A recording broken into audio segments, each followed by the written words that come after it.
Welcome and thank you for joining me for this installment of You Don't Need a Business Plan to Secure a Financing Solution for Your Business, brought to you by Constructum Online Learning. In this video, I look at case study 4, Trade Finance.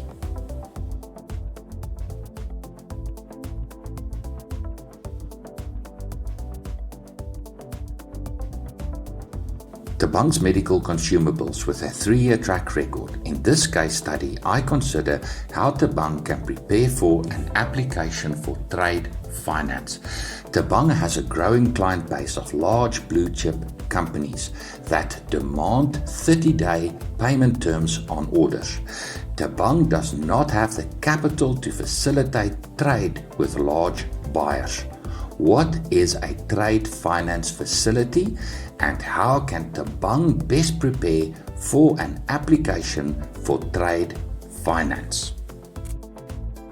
But before we start, please remember Principle 3. Answer the 4 questions. Consider watching Principle 3 in Section 1 together with the other principles before you watch the case studies. This will give you a good basic understanding of the principles of financing. When preparing for an application for finance, you must answer all 4 of the questions and substantiate your answers with supporting documentations. We will get to that in more detail in a few minutes. In case study 2, we looked at purchase order finance for Thabang's Medical Consumables, where Thabang had secured a purchase order from one of his large blue-chip buyers. To fulfill the order, Thabang ordered the stock from one of his suppliers, but Thabang faced a challenge on 2 fronts. The supplier demanded upfront payment before releasing the consignment of stock, and the buyer demanded 30-day payment terms. Thabang did not have the cash flow to fund the trade, and a financier stepped in to provide purchase order finance over the term of the trade duration of 40 days. Purchase order finance is an ad hoc type of finance, or put differently, financing on a case-by-case basis. Small businesses might depend on cash sales for most of their sales revenue, but every now and then the business gets lucky with a high-value order from a large corporate customer. Often the small business does not have the cash resources to fulfill large orders over extended trade durations, more so if the customer demands payment terms. Purchase order finance is often the solution. You may want to watch the video Case Study 2, Purchase Order Finance in Section 2 of You Don't Need a Business Plan to Secure a Financing Solution for Your Business for a better understanding. But as a business grows, it might develop relationships with several large buyers. Over time, the small business may become increasingly dependent on trading with these key customers and less dependent on cash sales. In the same way as before, a large corporate buyer places an order for stock in March. In response, Thabang secures the stock from his supplier, who demand upfront payment at the inception of the trade cycle. 10 days later, the consignment is delivered to the customer and the clock starts ticking. The customer has a 30-day payment term. On day 40, now in May, the trade cycle completes when the customer pays. It is not practical in these types of circumstances to apply for purchase order finance every time a customer places a large order. More so if Thabang trades with multiple corporate buyers with many different orders over differing timeframes. A single buyer may have multiple purchase orders in play simultaneously. To contextualize the various challenges that Thabang face, we need to consider the cash flow statement. The cash flow statement is probably the most important financial statement for any business, but particularly important for a business that must contend with a complex trade cycle. The cash flow statement differs from the income and expenses statement, also called the profit and loss statement, in that the cash flow statement reflects the actual cash received, mainly in the form of sales revenue, and cash leaving the business, mainly for stock purchases and operational expenses.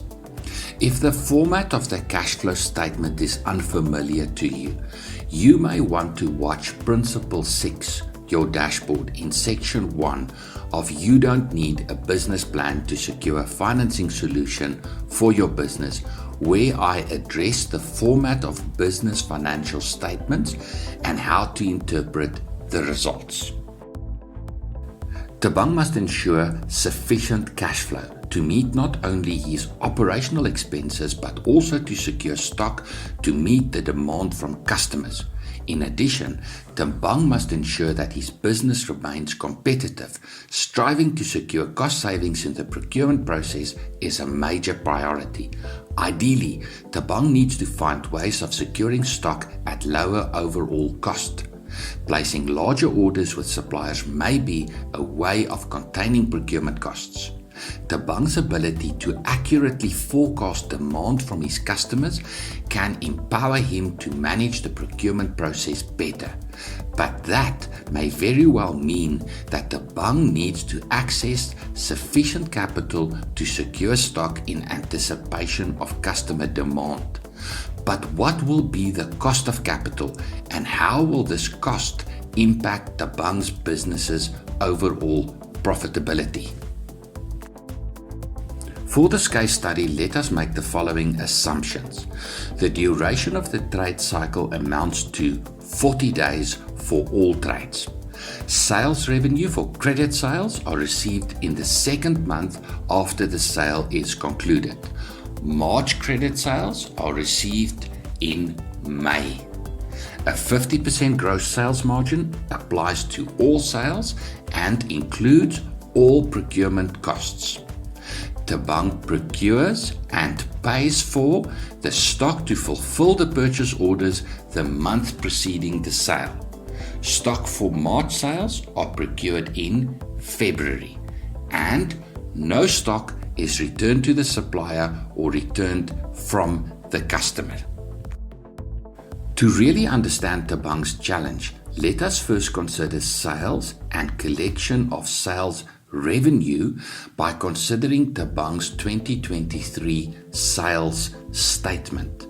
Sales are reflected as and when Thabang's business raises an invoice to a customer. But all sales are not equal, because Thabang makes both cash sales and credit sales. Revenue from cash sales are reflected in the cash flow statement the same month, but revenue from credit sales only reflect 2 months later, since customers buying on credit have 30-day payment terms. March credit sales revenue only reflect in May, so cash flows into the business in May for March sales. But when does cash flow from the business to buy stock to fulfill purchase orders from customers? Stock is purchased the month prior to sales and 3 months prior to the business receiving sales revenue. Does this sound complicated? I'm afraid to say that real life and business is way more complicated. What I am showing here is a simplified example. But hold on, we will get through this, I promise.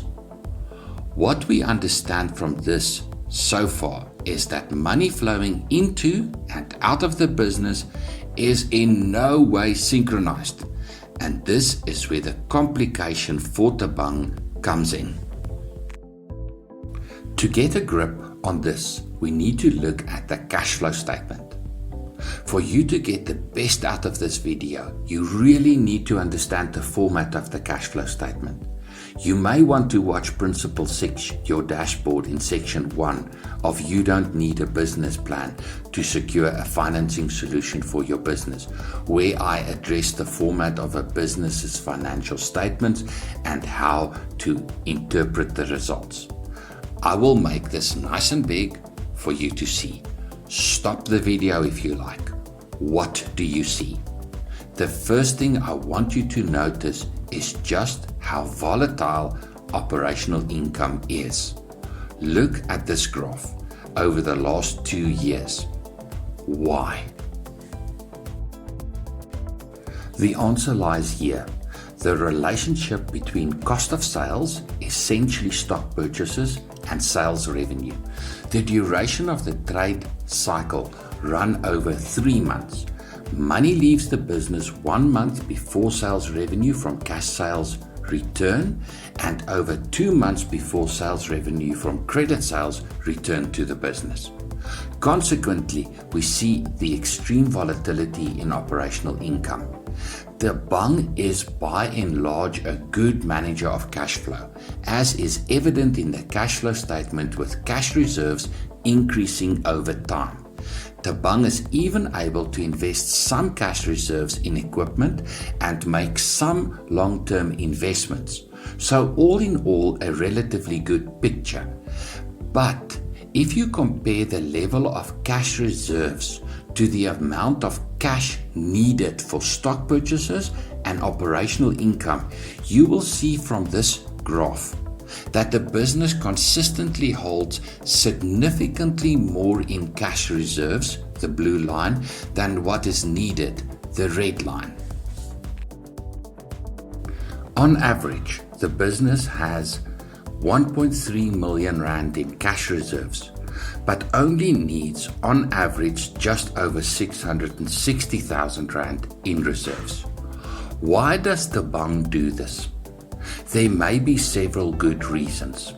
Thabang wants to make certain that he has the cash to fulfill client orders for fear of losing customers to competitors.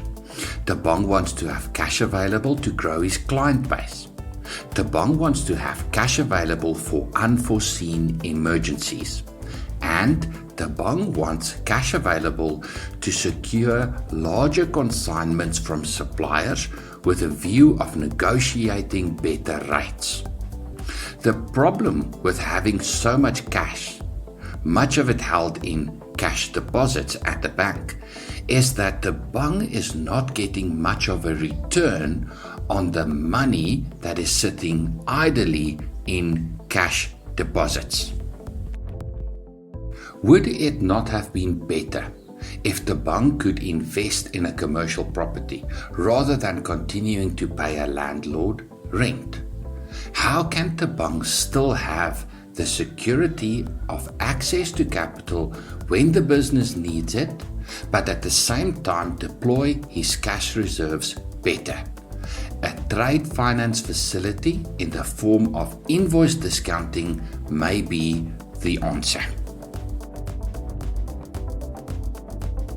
What is a trade finance facility and how does it work? Before we continue, please don't get hung up on semantics. Financiers promote their offerings under a variety of terms. All of these basically boil down to the same thing, with a few variations.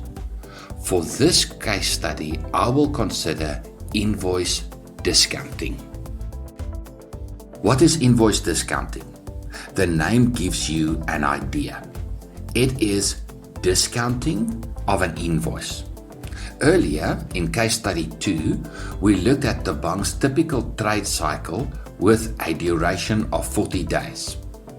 With purchase order finance, the amount of credit provided by the financier is a function of the cost of sales, comprising stock purchases and other procurement costs. In contrast, invoice discounting looks at the other side of the transaction, namely the invoice value, to determine the amount of credit provided by the financier.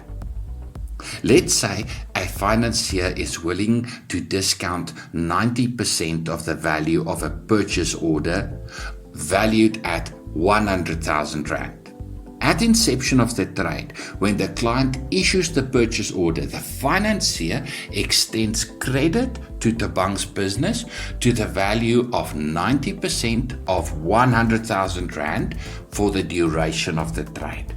Thabang therefore receives 90% or 90,000 Rand on day one and 10% of the remaining invoice value at the conclusion of the trade. But for this, Thabang must pay the financier interest on the debt for the duration of the trade. What determines the discount rate? The discount rate is very much a risk premium.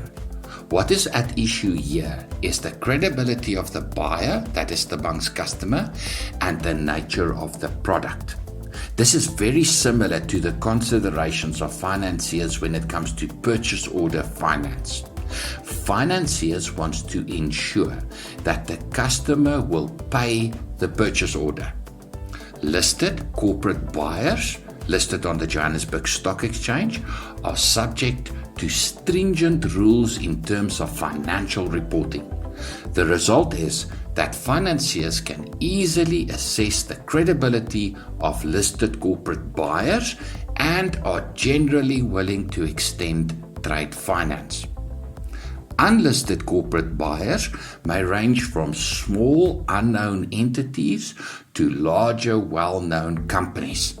Financiers in the trade finance industry get to know the better companies. Thabang may approach financiers with a list of his major customers. Often financiers will quickly indicate which buyers are credible and assist Thabang with advice on the viability of a trade finance facility. Financiers are often unwilling to extend trade finance for transactions involving state-owned entities, government or local government, due to the high incidence of fraud and corruption.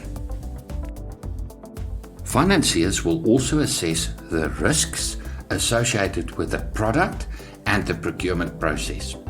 Financiers prefer transactions involving finished products. A finished product does not require further manufacturing or assembly. Consequently, the risk of the product not performing to the expectations of the buyer is low. Buyers therefore are unlikely to refuse payment due to the product not performing. Conversely, financiers will avoid transactions including construction or manufacturing or commodities, unfinished products. An invoice discounting facility is expressed in the following way: total facility value in Rand, maximum discount rate per debtor as a percentage. Let us now consider Thabang's larger customer base and how an invoice discounting facility may be implemented for his business. For this, we look first at Thabang's sales statement. Thabang has developed a debtors book consisting of 5 regular corporate buyers. For this case study, let us assume that these are credible corporate entities and that financiers are willing to extend credit. Let us further assume that financiers are willing to discount 100% of the invoice value from these debtors. But Thabang indicates that he needs credit of no more than 70% of invoice value, which then applies to all the invoices.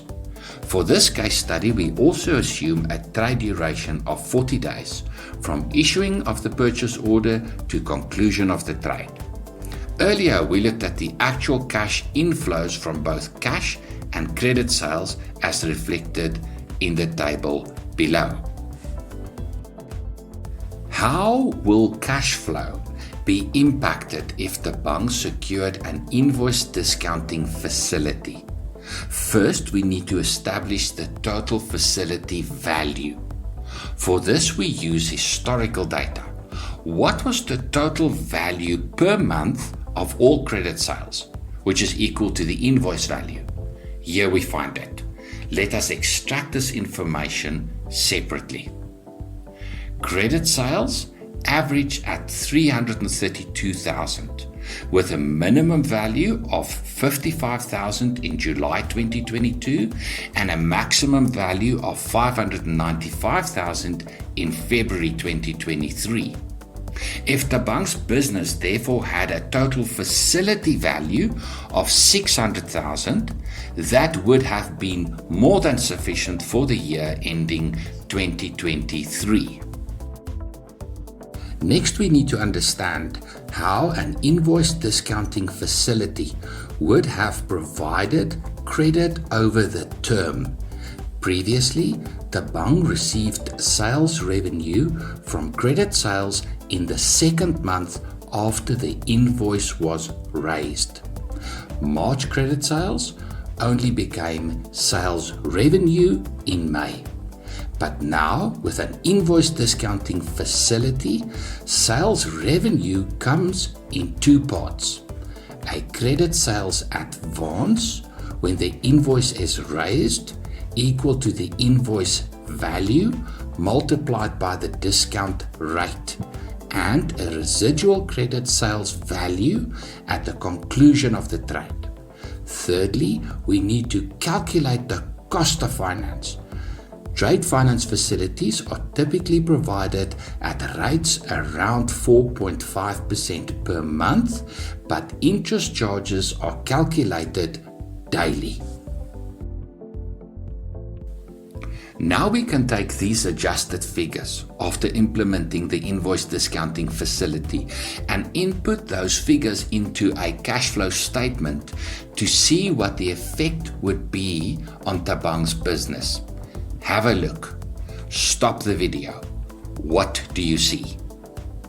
Compare what has happened to cash reserves in 2023 versus this new cash flow statement. Cash reserves are up. What about gross profit? Gross profit is up. That is great. But the idea of an invoice discounting facility is really about making it possible for a business to deploy its assets, including its cash reserves, more effectively. As mentioned before, Thabang maintained high levels of cash reserves, due in part to the very reasonable concern of being able to meet the demand for product from his client base. An invoice discounting facility takes away some of the worry, in that Thabang will know at the outset of the financial year what total facility value is available, together with a discount rate. Thabang need not worry about cash reserves to fund trade with his current debtors. Imagine this. What if Thabang decided that he needed to maintain cash reserves at approximately 400,000 Rand, and that he would invest any cash over this threshold in long-term assets? What would have happened to Thabang's asset base? This would be the amended cash flow statement. Stop the video. Have a look. See how Thabang would have invested in long-term assets throughout the year. At the close of 2023, Thabang would have been able to invest 2.495 million Rand in long-term assets. Is that not what building a business is all about? Over time, you want to grow the business into a true asset of value for its owners. One way of accomplishing this would be for the business to build an asset base of appreciating assets.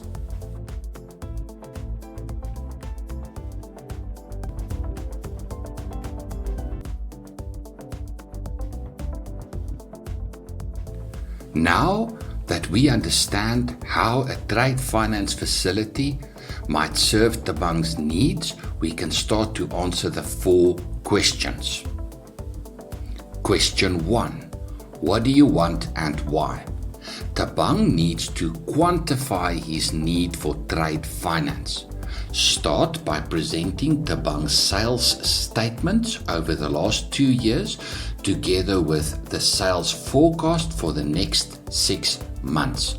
Then use this information to demonstrate the need for a credit facility with a facility value of 600,000 Rand and an invoice discount rate of 70%. Question 2. How will you repay the debt? Present the cash flow statements over the last 2 years to demonstrate consistent sales and sales growth, consistent sales revenue collection, control of operational costs, and good cash flow management. Question 3. Why should we believe you? Thabang presents his audited and signed financial statements, including income and expenses statement to show that his business can produce profits, balance sheet to show that he runs a solvent business, and cash flow statements over 2 years. Thabang can further strengthen his application by providing a debtors book age analysis and business bank account statements reflecting transactions consistent with the information contained in the financial statements. Question 4. What if you fail? Financiers will always seek to secure their capital. Often financiers will insist that a business like Thabang's business open a separate bank account for debtors to deposit payments. The financiers can then recover their capital plus finance charges from this account. Financiers may also insist that Thabang accepts personal responsibility for the business's debt by way of a personal surety. A trade finance facility is a great way for a business to free up cash flow, grow sales, achieve cost savings on the supply side, and allow the business to build its asset base by effectively deploying cash reserves. Thank you for watching. I trust you found the content informative. For more videos like this, please visit the Constructum online learning channel on YouTube. Good luck with your business.